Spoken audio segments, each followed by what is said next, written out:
Résurrection. Bon, je commence par la première question sans tarder. La première question, salam alaikum. J'ai une question pour le live. Est-ce qu'une femme a le droit d'enlever son voile devant un prétendant en présence de ses mahrams? Cette pratique me choque. Mashallah, la sœur pose la question et donne la réponse. Cette pratique me choque énormément. Comment peut-on demander à une femme qui se voile depuis son plus jeune âge, qui se préserve du regard des hommes, de se dévoiler devant un homme dont elle ne sera même pas assurée qu'il soit son époux? Donc, mashallah, votre réponse, ma sœur, est excellente et vos interrogations sont bien fondées. Donc, une femme qui se couvre les cheveux tout le temps depuis son enfance, et après, un jour, on va lui dire enlève ton voile, montre tes cheveux à un prétendant qui peut après dire non, non, ça ne m'intéresse pas et partir. Et la sœur va être vexée, la sœur va tomber, je ne sais pas, malade psychiquement, etc. Et lui, il va dire oui, j'ai vu ses cheveux. Hein. Bon, il va dire ce qu'il veut dehors. Bon, l'islam, mes frères et mes sœurs, c'est la logique. L'islam, c'est la raison même. Donc, tout ce qu'il y a en islam est rationnel. Et les questions que se posait cette sœur sont bien fondées. Donc, je donne la réponse, mes frères et mes sœurs. Il y a deux réponses. Il y a une réponse par laquelle je vais commencer et je n'adhère pas à cette réponse. Je ne penche pas à cette réponse. Je m'oppose à cette réponse, mais quand même, je ne vous cache rien. Je la donne. Et après, je donne l'argument et je donne les arguments de ceux qui s'opposent et dont je fais partie. La première réponse, certains autorisent à la femme de montrer ses cheveux à celui qui la demande au mariage. Et ces gens-là se basent sur un hadith connu, célèbre, de Jabir, que Dieu soit satisfait de lui. Jabir, ce hadith est rapporté par l'imam Ahmed, l'imam Abu Daoud, et ils l'ont qualifié de hadith Hassan, hadith bon. Le problème, dans la chaîne de transmission de ce hadith, il y a un certain Mohammed ibn Ishaq, que Dieu lui accorde sa miséricorde, mais qui ne faisait pas l'unanimité autour de lui chez les gens de science et surtout les gens du hadith. Le prophète sallam a dit d'après Jabir, que Dieu soit satisfait de lui, a entendu le prophète sallam qui dit: si l'un de vous fait la khitba d'une femme, il essaie à ce moment-là, s'il peut la voir, peut-être il va voir d'elle des choses qui vont l'encourager à se marier avec elle. Donc, si l'un de vous fait une khitba pour se marier avec une femme, s'il peut voir d'elle ce qui l'encourage de se marier avec elle, qu'il le fasse. Donc c'est un ordre du prophète sallallahu alayhi wa sallam. Ceux qui ont pris ce hadith et ont utilisé ce hadith, c'est une minorité. Hein. Donc ceux qui disent ça, c'est une petite minorité. La majorité s'oppose à ça. Cette minorité dit comme le prophète a dit qu'il le fasse, et le prophète savait que l'homme voulait se marier avec la femme, et lui dit, regarde d'elle ce qui va t'encourager à te marier avec elle. Donc, d'eux-mêmes, ils ont dit, oui, il peut voir les cheveux, bon, etc. Certains vont même partir un petit peu très loin. Mais nous, mes frères et mes sœurs, chacun ou quelqu'un te dit quelque chose, dis-lui quel est ton argument, s'il te plaît. Et l'argument doit être du Coran, la parole de Dieu, ou bien la parole du prophète authentique, ou bien la parole des savants qui vient à partir des moyens d'ijtihad, comme le qiyas sur des textes, etc. Et celui qui n'a pas d'argument, il va te dire ce qu'il pense, dis-lui, merci pour la réponse, mais je ne veux pas ce que tu penses. Sinon, moi aussi, je peux penser des choses. Hein. L'islam, ce n'est pas la pensée des gens. L'islam, c'est ce que demande Dieu, subhanahu wa ta'ala, et ce que nous a transmis le messager de Dieu, salat et salam sur lui. Franchement, wallahi, je ne comprends pas comment le prophète lui dit qu'il le fasse, et regarde de la femme ce qui va t'encourager à te marier avec elle, et ils vont dire, ah oui, il peut voir les cheveux. Ou il peut voir, je ne sais pas quoi. Non, ça ne tient pas, hein. En tout cas, l'argument n'est pas recevable. L'autre chose, moi, déjà dans le Sanad, certains ont critiqué le hadith, hein, pour l'authenticité, certains l'ont critiqué, et même dans le matn, je trouve une problématique. Dans le texte même du hadith, moi, personnellement, je trouve une problématique qui montre que peut-être le hadith n'est pas authentique comme certains l'ont souligné. Pourquoi? Parce que le prophète sallallahu alayhi wa sallam dit, si l'un de vous fait la khitba d'une femme, c'est-à-dire demande une femme au mariage, fait les fiançailles, à ce moment-là, s'il peut voir d'elle ce qui l'encourage à se marier avec elle, qu'il le fasse. Bon, il va voir la femme après la khitba. C'est pas possible, c'est illogique.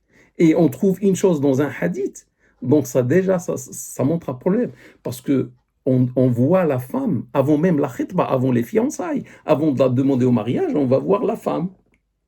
Parce que les savants disent, il est mandoub de voir la femme avant d'aller la demander au mariage. Imagine, tu vas partir la demander au mariage, et après, tu vas la voir et tu vas dire, ah non, ça ne m'intéresse pas. Mais c'est pas bien du tout. Ça pose problème à la famille. Il y a une dignité quand même de la famille, de la sœur, etc. Donc, est-ce que notre prophète va dire ça?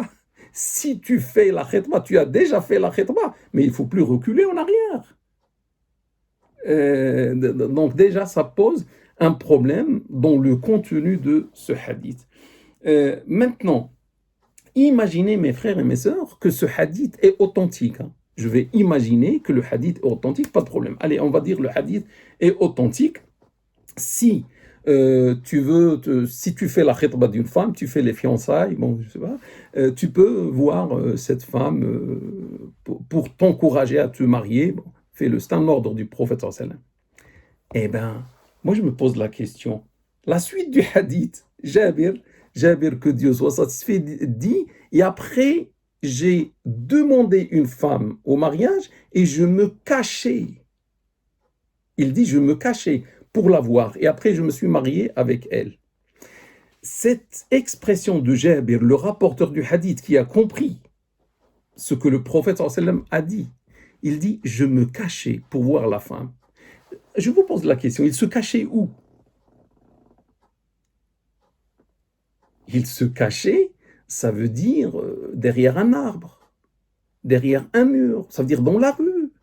La femme, il attendait lorsque la femme sortait de chez elle, et il se cachait derrière un mur, derrière un arbre, je ne sais pas comment il faisait, pour bien la voir.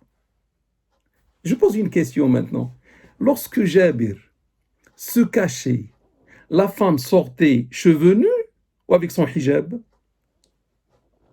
Les femmes à l'époque sortaient les cheveux cachés avec le hijab. Donc comment il a vu ses cheveux pour ces gens qui disent voici un hadith qui autorise? Sauf s'ils me disent qu'il rentrait à la maison, il se cachait. Là, c'est de l'espionnage, c'est grave. Il ne peut pas entrer chez elle alors qu'elle ne portait pas son hijab, il se cache à l'intérieur de la maison. S'il se cachait, c'est à l'extérieur de la maison, c'est-à-dire dans la rue. Et on sait que les musulmanes, à l'époque du prophète sallam, sortaient avec le hijab. On ne voyait que le visage et les deux mains. Certains cachaient même le visage. Donc là, vous avez compris, mes frères et mes sœurs, avec moi, preuve à l'appui, que ceux qui disent, cette minorité qui dit oui, l'homme peut demander de voir les cheveux de la femme avant de se marier, avant de faire la khitba, etc., ça ne tient pas. Sinon, la majorité autorise cela, il n'y a aucun problème, la majorité autorise à l'homme de voir la femme, mais il lui interdit de voir autre chose que le visage et les deux mains. Ça, c'est autorisé. Pourquoi? Parce que le visage et les deux mains ne sont pas une partie intime. Chez les Malikites, chez les Hanafites, etc., et chez une partie des Shafi'ites, le visage et les deux mains ne sont pas une partie intime. Donc il peut voir cela. Surtout, l'imam Muslim a rapporté un hadith sur le prophète sallallahu alayhi wa sallam, comme quoi un homme s'est marié avec une femme et le prophète sallallahu alayhi wa sallam lui dit: L'as-tu vu? Il a répondu: Non. Et le prophète sallallahu alayhi wa sallam lui dit: Regarde-la. Alors qu'il s'est déjà marié avec elle, mais peut-être ils n'ont pas encore consommé le mariage, c'était dans les préparations, etc., ou les fiançailles. Le prophète lui dit: Regarde-la. Donc, ça, c'est rapporté par l'imam Muslim. Ce hadith, regarde-là, ça veut dire, il va te donner, mon frère, le frère qui veut se marier, une autorisation exceptionnelle de voir la femme, parce que certains interdisent à l'homme de voir la femme, son visage, même si le visage n'est pas une partie intime. Ils disent, bon, parce qu'il y a le verset coranique qui dit: